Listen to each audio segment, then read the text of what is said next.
மதிப்புக்குரிய TTV sir அவர்கள் அம்மா மக்கள் முன்னேற்ற கழகத்தினுடைய பொதுச் செயலாளர் அவர்கள் ஏற்கனவே பாராளுமன்ற தேர்தலில் எங்களோடு கூட்டணியிலிருந்து போட்டி போட்டு இன்று வரையிலும் எங்களோடு தான் இருந்து கொண்டிருக்கிறார். யாருக்கும் எந்த விதமான சந்தேகம் இல்லை. பாராளுமன்றத்தில் எங்களோடு போட்டியிட்டு எங்களோடு கூட இருந்தவர் இன்று வரையில் எங்கள் கூட இருக்கிறார்கள்.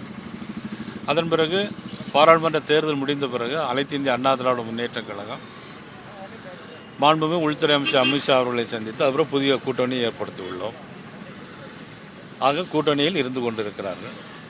ஏற்கனவே அமெரிக்கா, ஐரோப்பா எல்லா நாடுகளுக்கும் போயிட்டு வந்த மாண்புமிகு முதலமைச்சர் அவர்கள் நான் ஏற்கனவே கேட்டிருந்தேன், நீங்கள் ஒரு வெள்ளை அறிக்கையை வெளியிட வேண்டும். இதுவரையிலும் எந்தெந்த தொழிற்சாலும் வந்திருக்கிறது, இதெல்லாம் எம்ஓயு போட்டு கைவிட்டு போயிருக்கிறது என்பது ஒரு வெள்ளை அறிக்கை விட வேண்டும் என்று சொல்லியிருக்கிறேன். இதுவரையும் வெள்ளை அறிக்கை விடவில்லை. இப்பொழுதும் போயிருக்கிறார்.